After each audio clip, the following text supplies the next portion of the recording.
Nitwa Bayisenge Emery, umukinnyi wa Rayon Sport. Muri iki gihe twibuka ku nshuro ya 32 jenoside yakorewe abatutsi mu 1994 nk'aba sportif muri rusange. Twifatanyije n'ababuza babo muri jenoside yakorewe abatutsi, tubashishikariza kudaheranwa n'agahinda. Ntitwibagirwe ahubwo turushaho gukora cyane kugira ngo ntiduheranwe n'amateka. Nk'aba sportif muri rusange nka equipe nka Rayon Sport twifatanyije nabo n'iminsi 100. Twaramanutse nkuko tuza ku gasantere k'ahantu biti Kabuye, turi kumwe n'abakuru bacu, tubonye ko byanakomeye n'abantu bararimba ati Inkotanyi zafashe Kigali. Ndabyibuka rwose ko twajya twumva radio Muhabura. Noneho muri umunsi rero ku itariki 13 tuwe ku itariki ya 13 nibwo haje umuntu w'umukonsi yatera grenade yagira igikomeye cyane, ntabwo bwa tubyumvise, yahoze ari umusirikare.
Sport yongeye guhura n'akaga ubwo yakinaga na Etincelle ku Gisenyi mu mwaka wa 1993 maze iterwa amabuye asanga ibitutsi ku bakinyi bayo. Kubwe Helene Dumas aragira ati Rayon Sport yafatwaga nk'iy'abatutsi. Ibi byaberaga mu mikino y'imbere mu gihugu ariko yakwitwara neza hanze igahinduka iy'Abanyarwanda. Ibyabereye ku Gisenyi byerekana uburyo umupira wari utangiye gufata isura y'indorerwamo y'amoko. Itotezwa kuri Rayon Sport ryabaye nk'irigabanyuka ubwo Gasangwa Celestin alias Tigana yatsindaga igitego ku mikino ya Rayon Sport yari imaze gutsindamo ikipe ya Al Hilal tariki ya 6 Werurwe mu mwaka wa 1994. Mu mikino ya Afrika icyo gihe RTRM n'ikinyamakuru kitavugaga rumwe na leta kirwaga kanguka byahurije mu buryo bumwe byahurije hamwe Abanyarwanda bahawe Rayon Sport n'ibyishimo biba byinshi kuri ibyo bitangazamakuru ndetse n'abaturage b'Abanyarwanda. Ku rundi ruhande ariko umugambi wa jenoside n'icyari gitegereje abatutsi mu kwezi kumwe kwari kuri imbere kinagaragara mu magambo yavuzwe na Katano kuri RTRM wongeyeho ko hari amashimwe 3 akwiye guhabwa abakinnyi ba Rayon Sport. Inga kwa kunde umuntu utemera urukwavu ababizi yuko nubwo atarurya ariko wenda ruzi kwiruka. Ayo mashimwe rero Katano yavugaga n'abagore bagaragazaga uburyo abagore b'abatutsi bafashwe ku ngufu muri jenoside nk'uko Helene abivuga.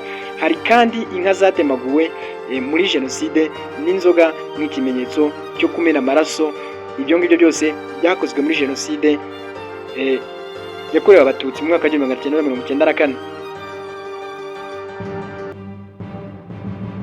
Iyo rero abakunzi b'umupira w'amaguru bumva agaciro k'uyu mukino byari kugenda gutya. Maze mu kwanzura iyi nyandiko Helene agaragaza ko iyo abakunzi b'umupira baba barumvisha agaciro k'ibyabahuzaga nk'indangagaciro za siporo cyangwa za kinyarwanda batari kwemera kwica bagenzi babo, nubwo hari bamwe bo gushimira barokoye bamwe mu bakinnyi ndetse n'abafana ku mpamvu z'ibyishimo basaba.